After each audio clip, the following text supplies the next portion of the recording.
Welcome to Cape of Good Hope. In this video, we are going to discuss about NCERT Class 7, Chapter 5, Water. आज के chapter में हम specifically पढ़ेंगे और जानने की कोशिश करेंगे वाटर साइकिल। तो वाटर साइकिल को अगर हम समझने की कोशिश करें तो रिवर से अगर हम स्टार्ट करें तो रिवर वाटर सन की हीट के कारण इवापोरेट होती है और ऊपर की तरफ उठकर कंडेंसेशन के रूप में क्लाउड फॉर्मेशन करती है। अब कंडेंसेशन के बाद सैचुरेटेड होकर वही रेनफॉल करती है एंड वो अर्थ सरफेस तक पहुंचती है। रन ऑफ वाटर के थ्रू वो रिवर में जाकर मिल जाती है। वही प्रोसेस सर्कल के रूप में हमें देखने को मिलती है। तो इसी को हम वाटर साइकिल कहेंगे।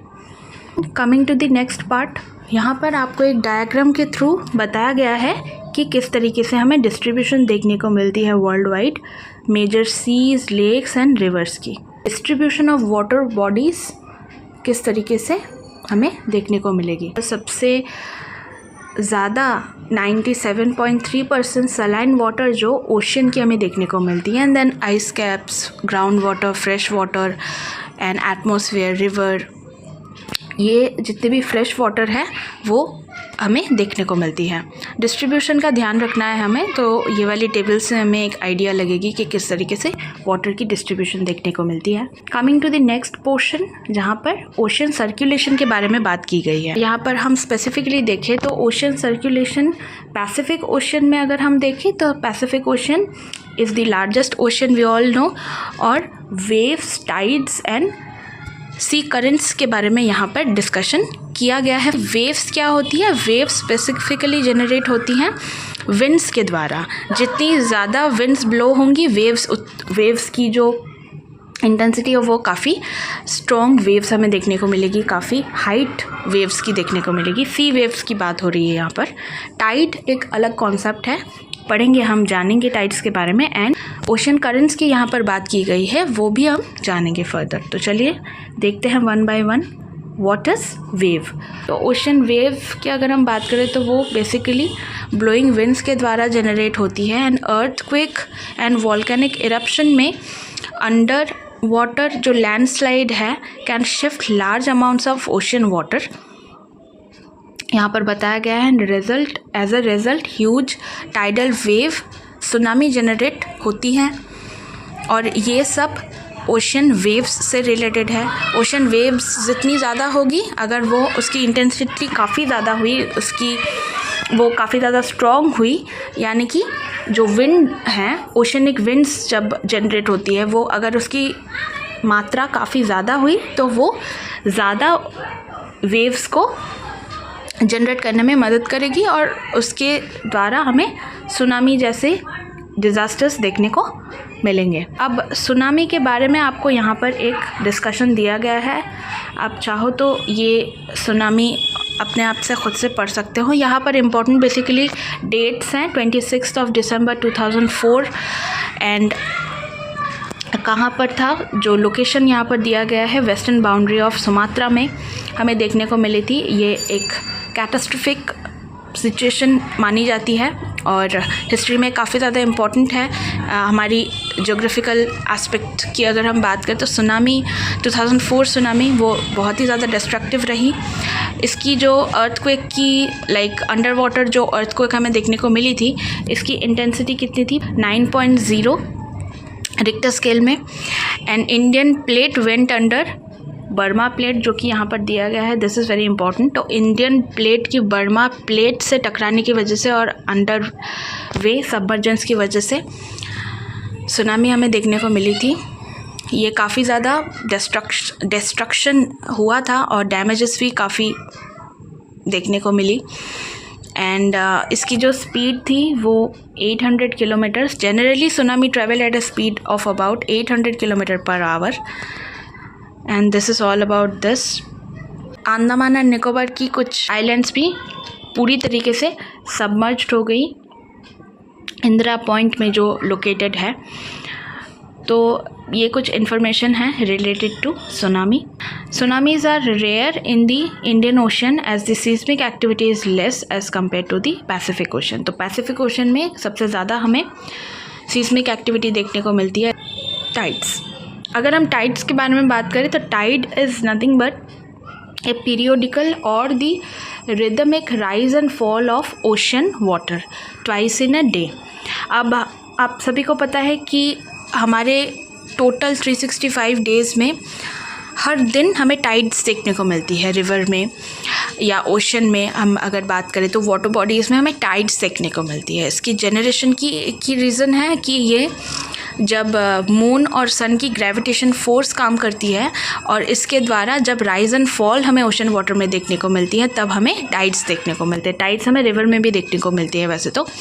एंड जब हाई टाइड हमें देखने को मिलते हैं इसका मतलब वाटर की जो लेवल है वो काफ़ी ज़्यादा हाई रहती है। एंड लो टाइड का मतलब वाटर की लेवल लो रहती है, इसके कारण हमें लो टाइड देखने को मिलती है। अगर हम स्पेसिफिकली बात करें तो इस वाले डायग्राम से आपको सबसे अच्छी समझ में आएगी। और कुछ टर्म्स हैं, यानी कि नीप टाइड हम किसे कहते हैं एंड देन स्प्रिंग टाइड किसे कहते हैं, इसके बारे में समझेंगे। अगर हम फर्स्ट वाली सिचुएशन की बात करें तो दिस इज़ कॉल्ड द नीप टाइड, जहाँ पर मून, अर्थ एंड सन एक आपको 90 डिग्री एंगल में देखने को मिलेगी, जहाँ पर नीप टाइड यानी कि लो टाइड आपको देखने को मिलेगी। नीप टाइड में टाइड की जो इंटेंसिटी है वो काफ़ी ज़्यादा नहीं होती, नीप टाइड इसको हम कहते हैं। इसके बाद स्प्रिंग टाइड की अगर हम बात करें तो यहाँ पर दो तरीके की कंडीशन हमें देखने को मिलती है, जहाँ पर मून मिडिल में होती है और अर्थ एंड सन इसके आइदर साइड में होती है। इस वाले सिचुएशन में भी हमें स्प्रिंग टाइड देखने को मिलेगी। और सेकेंड जो सिचुएशन है, यहाँ पर अर्थ मिडिल में होती है और मून एंड सन इसके ईदर साइड में होते हैं, यानी कि एक तरफ मून रहेगा और एक तरफ सन। तो इस वाले में भी हमें स्प्रिंग टाइड देखने को मिलेगी। और स्प्रिंग टाइड हमें याद रखना है कि हाई टाइड के रूप में हमें देखने को मिलता है। तो स्प्रिंग टाइड जब भी होगा इसका मतलब है हाई टाइड आई हुई है, क्योंकि अर्थ जो आपको यहाँ पर नज़र आ रही है तो अर्थ यहाँ पर है एंड मून की जो ग्रेविटेशनल फोर्स है वो इस तरफ लागू हो रही है एंड सन की जो ग्रेविटेशनल फोर्स है वो इस तरफ लागू होने के कारण टाइड की जो इंटेंसिटी है वो काफ़ी ज़्यादा होती है। यहाँ पर इस तरफ अगर हम बात करें ये वाली डायग्राम में, तो यहाँ पर अर्थ है एंड देन यहाँ पर मून है एंड सन है। तो एक ही तरफ सन और मून की जो ग्रेविटेशनल फोर्स है वो देखने को मिल रही है। तो अर्थ में काफ़ी ज़्यादा इस वाली पोर्शन में, ये वाली जो पोर्शन है यहाँ पर काफ़ी ज़्यादा वाटर की जो इंटेंसिटी, वाटर जो टाइड्स है वो काफ़ी ज़्यादा जनरेट होता हुआ हमें दिखाई देता है। तो ये हो गया स्प्रिंग टाइड की एक आइडिया हमें मिल गई इसी के साथ। एंड देन वाटर करेंट्स की अगर हम बात करें तो वाटर करेंट्स कैसे कहते हैं? Water currents are the streams of water flowing constantly on the ocean surface in definite direction. तो एक ही डायरेक्शन में हमें जब वाटर की फ़्लो देखने को मिलती है। कई बार आपने सुना होगा कि वाटर वार्म और कोल्ड ओशनिक वाटर के तौर पर फ़्लो होती है, तो इन्हीं को हम करेंट्स के नाम से जानते हैं।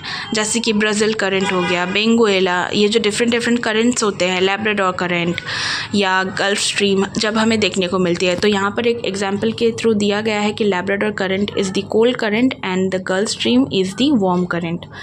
तो जब वो गल्फ स्ट्रीम से होते हुए गुजरती है तो वार्म करंट के तौर पर वार्म वाटर के साथ एक जगह से दूसरी जगह आउटफ्लो होती है। तो इसी तरीके से हमें वाटर की फ़्लो देखने को मिलती है, इसी को हम करंट कहते हैं। और इसकी जो कैपेसिटी है वो काफ़ी ज़्यादा होती है, वाटर की जो वॉल्यूम है वो काफ़ी ज़्यादा एरिया को कवर करती है। एंड जब वो लैंड सरफेस के आसपास से गुजरती है कोस्टल एरिया से, तो उस कोस्टल एरिया को भी इन्फ्लुएंस कर देती है। देन कुछ ओशनिक करेंट्स के बारे में यहाँ पर एक डायग्राम के थ्रू आपको बताया गया है। And this is very very very much important, आज यहाँ से आपको एक आइडिया लग जाएगी कि किस तरीके से वाटर करेंट्स हमें देखने को मिलती है। तो कुछ इम्पॉर्टेंट वाटर करेंट्स के नाम यहाँ पर Gulf Stream and then North Atlantic Drift हो गया, and then Canary current, Benguela, Brazil current जो कि एक वार्म करंट है, West Wind Drift, Falkland current, and then Humboldt या पेरू करंट, अगुल्हास करंट यहाँ पर ईस्टर्न साइड में आपको देखने को मिलेगी अफ्रीका की, एंड देन क्यूरोशियो, ओयोशियो, ये कुछ इम्पॉर्टेंट वाटर ओशन करंट्स हमें याद रखनी है। So this is all about this. I hope the session was useful to you all. मिलते हैं नेक्स्ट सेशन में. Till then thank you so much and bye bye.